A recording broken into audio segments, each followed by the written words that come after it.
Hi, welcome to Sociology 1. I'm so excited to be teaching this class online. I think this is a great way to introduce sociology, um, teach you about sociology. Of course, I can't see you, but that doesn't mean that you can't effectively learn about sociology. Basically, we have the entire worldwide web of the internet to teach you about sociology and apply the sociological concepts, as well as through the lecture material that you'll be listening to over 8 weeks worth of time. I really want to just encourage you to take notes while I talk. That's a really helpful way to learn. I'll also be posting my own notes so you can look at them and see, okay, am I on track or do I need to kind of step it up? Of course, the more notes that you write, the better you learn.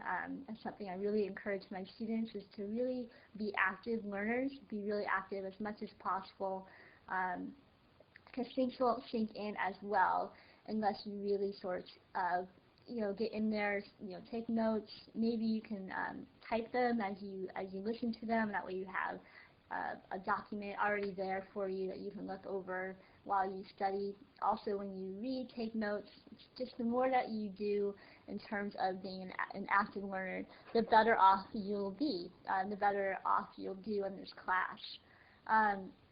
This class, if I haven't already said it, is Sociology 1. It's an introductory course into sociology. It's something I really love to teach. I think it's interesting. It goes fast, but we cover a lot of interesting material, a lot of current social issues, and just ways in which we can look at the world. That's the exciting thing about sociology. So let me just give you an overview about the class, and then we'll move into the syllabus and sort of the nitty-gritty in terms of that. So really, sociology is a perspective. It's a way in which we can look at the world and hopefully understand it in a new and different way. It's something that most people are really unfamiliar with, but once you start to look at the world in this way, I think you'll really appreciate it. We often look at what's taken for granted in the world, sort of the everyday life, things that is considered common sense. That's what sociologists definitely want to look at. We often challenge the common sense. I mean, how did we create this? How did we take it for granted that things like what it means to be a girl or what it means to be a boy, that boys have to wear blue and girls have to wear pink? Like, what does that mean, and how does that contribute to our understanding about gender and the way in which we define who we are? How do we get this sense of us, right? We're a society, we belong to a society. How is that created? We definitely are interested in challenging and sort of deconstructing the common sense. Sociology is also about personal reflection and good listening skills, that we are a person in society, that we aren't just individuals, but we're interconnected by many different social forces such as the family, education, politics. All of these things help us to define who we are as a person.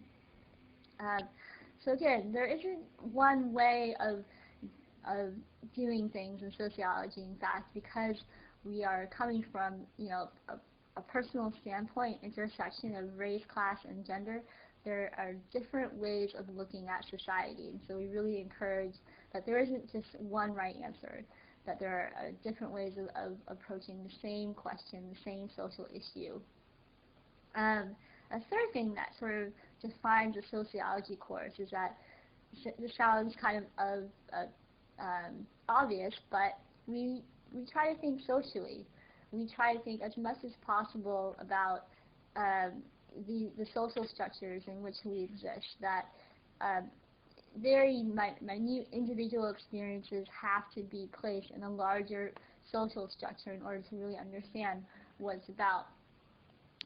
So you may have a friend who had this one experience, but that's not nearly as convincing as, say, 20,000 people who all had the same experience in the same situation in the same time in history. these are things that we're kind of looking at, sort of macro issues. Things that are more than just the individual. How is that sort of defining the society in which we exist? And then as much as possible, this is an interactive class. I know that's kind of strange to consider, seeing that you are probably sitting at the computer by yourself, and I'm sitting here at the computer by myself. But in some way, we're going to try to interact, try to connect with one another in meaningful ways, whether it be sort of an activity that you do, and then you come back and you share it, or through the discussion board, which will be a very important feature in the class. In some way, you'll be applying what you're learning, and that will hopefully keep the class as dynamic as possible, which is something I'm really interested in, in terms of teaching this class. Okay, so your first assignment then, as part of the lecture, is to do an introduction. So what I want you to do is go to the discussion board, and you'll see a link, I think it says class introductions.